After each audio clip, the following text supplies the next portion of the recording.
श्री गणेशाय नमः। हर हर महादेव। श्री शिव पुराण महात्म्य अध्याय चौथा। चंचूला की प्रार्थना से ब्राह्मण का उसे पूरा शिव पुराण सुनाना और समय अनुसार शरीर छोड़कर शिव लोक में जा चंचूला का पार्वती जी की सखी एवं सुखी होना।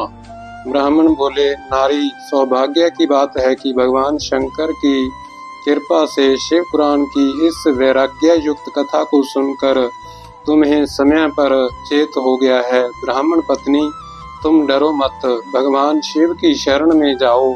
शिव की कृपा से सारा पाप तत्काल नष्ट हो जाता है। मैं तुमसे भगवान शिव की कीर्ति कथा से युक्त उस परम वस्तु का वर्णन करूंगा जिससे तुम्हें सदा सुख देने वाली उत्तम गति प्राप्त होगी। शिव की उत्तम कथा सुनने से ही तुम्हारी बुद्धि इस तरह पश्चाताप से युक्त एवं शुद्ध हो गई है। साथ ही तुम्हारे मन में विषयों के प्रति वैराग्य हो गया है। पश्चाताप ही पाप करने वाले पापियों के लिए सबसे बड़ा प्रायश्चित है। सत्पुरुषों ने सबके लिए पश्चाताप को ही समस्त पापों का शोधक बताया है। पश्चाताप से ही पापों की शुद्धि होती है। जो पश्चाताप करता है वही वास्तव में पापों का प्रायश्चित करता है, क्योंकि सत्पुरुषों ने समस्त पापों की शुद्धि के लिए जैसे प्रायश्चित का उपदेश किया है वह सब पश्चाताप से संपन्न हो जाता है। जो पुरुष विधि पूर्वक प्रायश्चित करके निर्भय हो जाता है पर अपने कुकर्म के लिए पश्चाताप नहीं करता, उसे प्रायः उत्तम गति नहीं प्राप्त होती। परंतु जिसे अपने कुकृत्य पर हार्दिक पश्चाताप होता है वह अवश्य उत्तम गति का भागी होता है, इसमें संशय नहीं। इस शिव पुराण की कथा सुनने से जैसी चित्त शुद्धि होती है वैसी दूसरे उपायों से नहीं होती।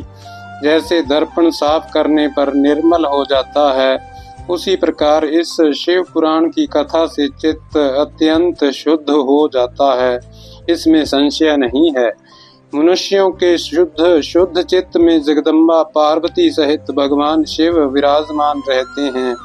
इससे वह विशुद्ध आत्मा पुरुष श्री सांब सदाशिव के पद को प्राप्त होता है। इस उत्तम कथा का श्रवण समस्त मनुष्यों के लिए कल्याण का बीज है।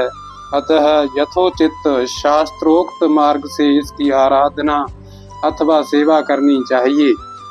यह भवबंधन रूपी रोग का नाश करने वाली है। भगवान शिव की कथा को सुनकर फिर अपने हृदय में उसका मनन एवं नित्य ध्यान आसन करना चाहिए। इससे पूर्णतया चित्त शुद्धि हो जाती है। चित्त शुद्धि होने से महेश्वर की भक्ति अपने दोनों पुत्रों ज्ञान और वैराग्य के साथ निश्चय ही प्रकट होती है। तत्पश्चात महेश्वर के अनुग्रह से दिव्य मुक्ति प्राप्त होती है, इसमें संशय नहीं है। जो मुक्ति से वंचित है उसे पशु समझना चाहिए, क्योंकि उसका चित्त माया के बंधन में आसक्त है। वह निश्चय ही संसार बंधन से मुक्त नहीं हो पाता। ब्राह्मण पत्नी, इसलिए तुम विषयों से मन को हटा लो और भक्ति भाव से भगवान शंकर की इस परम पावन कथा को सुनो। परमात्मा शंकर की इस कथा को सुनने से तुम्हारे चित्त की शुद्धि होगी और इससे तुम्हें मोक्ष की प्राप्ति हो जाएगी। जो निर्मल चित्त से भगवान शिव के चरणार बिंदों का चिंतन करता है उसकी एक ही जन्म में मुक्ति हो जाती है। यह मैं तुमसे सत्य सत्य कहता हूँ। सूत जी कहते हैं, शौनक, इतना कहकर वे श्रेष्ठ शिव भक्त ब्राह्मण चुप हो गए। उनका हृदय करुणा से आर्द्र हो गया था। वे शुद्ध चित्त महात्मा भगवान शिव के ध्यान में मगन हो गए। तदंतर बिंदुक की पत्नी चंचुला मन ही मन प्रसन्न हो उठी। ब्राह्मण का उक्त उपदेश सुनकर उसके नेत्रों में आनंद के आंसू छलक आए थे। वह ब्राह्मण पत्नी चंचुला हर्ष भरे हृदय से उन श्रेष्ठ ब्राह्मण के दोनों चरणों में गिर पड़ी और हाथ जोड़कर बोली, मैं कृतार्थ हो गई। तत्पश्चात उठकर वैराग्य युक्त उत्तम बुद्धि वाली वह स्त्री जो अपने पापों के कारण आतंकित थी, उन महान शिव भक्त ब्राह्मण से हाथ जोड़कर गदगद वाणी में बोली। चंचुला ने कहा, ब्राह्मण शिव भक्तों में श्रेष्ठ स्वामिन आप धन्य हैं, परमार्थदर्शी हैं और सदा परोपकार में लगे रहते हैं, इसलिए श्रेष्ठ साधु पुरुषों में प्रशंसा के योग्य हैं। साधो, मैं नरक के समुद्र में गिर रही हूँ, आप मेरा उद्धार कीजिए, उद्धार कीजिए।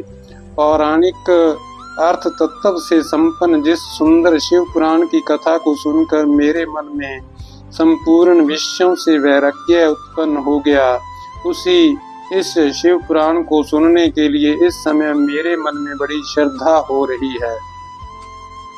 सूत जी कहते हैं, ऐसा कहकर हाथ जोड़कर उनका अनुग्रह पाकर चंचुला उस शिव पुराण की कथा को सुनने की इच्छा मन में लिए उन ब्राह्मण देवता की सेवा में तत्पर हो वहां रहने लगी।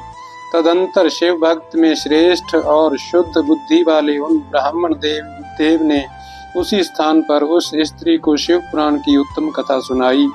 इस प्रकार उस गोकर्ण नामक महाक्षेत्र में उन्हीं श्रेष्ठ ब्राह्मण से उसने शिव पुराण की वह परम उत्तम कथा सुनी, जो भक्ति, ज्ञान और वैराग्य को बढ़ाने वाली तथा मुक्ति देने वाली है। उस परम उत्तम कथा को सुनकर वह ब्राह्मण पत्नी अत्यंत कृतार्थ हो गई। उसका चित्त शीघ्र ही शुद्ध हो गया। फिर भगवान शिव के अनुग्रह से उसके हृदय में शिव के सगुण रूप का चिंतन होने लगा।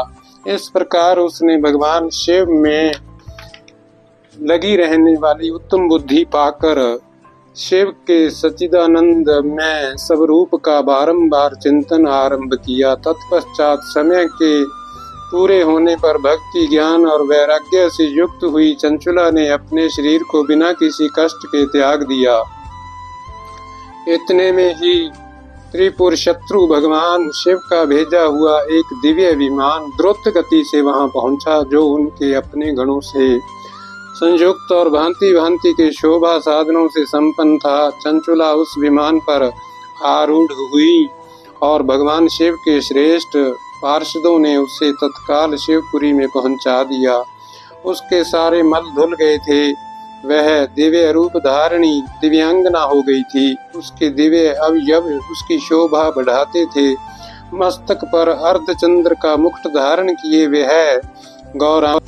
वह गौरांगी देवी शोभाशाली दिव्य आभूषणों से विभूषित थी। शिवपुरी में पहुंचकर उसने सनातन देवता त्रिनेत्रधारी महादेव जी को देखा। सभी मुख्य देवता उनकी सेवा में खड़े थे। गणेश, भृंगी, नंदीश्वर तथा वीरभद्रेश्वर आदि उनकी सेवा में उत्तम भक्ति भाव से उपस्थित थे। उनकी अंग कांति करोड़ों सूर्यों के समान प्रकाशित हो रही थी। कंठ में नील चिन्ह शोभा पाता था। 5 मुख और प्रत्येक मुख में 3-3 नेत्र थे। मस्तक पर अर्धचंद्राकार मुकुट शोभा देता था। उन्होंने अपने वामांग भाग में गौरी देवी को बिठा रखा था, जो विद्युत पुंज के समान प्रकाशित थीं। गौरीपति महादेव जी की कांति कपूर के समान गौर थी। उनका सारा शरीर श्वेत भस्म से भासित था। शरीर पर श्वेत वस्त्र शोभा पा रहे थे। इस प्रकार परम उज्ज्वल भगवान शंकर का दर्शन करके वह ब्राह्मण पत्नी चंचुला बहुत प्रसन्न हुई। अत्यंत प्रीति युक्त होकर उसने बड़ी उतावली के साथ भगवान को बारंबार प्रणाम किया। फिर हाथ जोड़कर वह बड़े प्रेम, आनंद और संतोष से युक्त हो विनीत भाव से खड़ी हो गई। उसके नेत्रों से आनंदाश्रुओं की अविरल धारा बहने लगी तथा संपूर्ण शरीर में रोमांच हो गया। उस समय भगवती पार्वती और भगवान शंकर ने उसे बड़ी करुणा के साथ अपने पास बुलाया और सौम्य दृष्टि से उसकी ओर देखा। पार्वती जी ने तो दिव्य रूप धारिणी बिंदुक प्रिय चंचुला को प्रेम पूर्वक अपनी सखी बना लिया। वह उस परमानंद घन ज्योति स्वरूप सनातन धाम में अविचल निवास पाकर दिव्य सौख्य से संपन्न हो अक्षय सुख का अनुभव करने लगी। हर हर महादेव।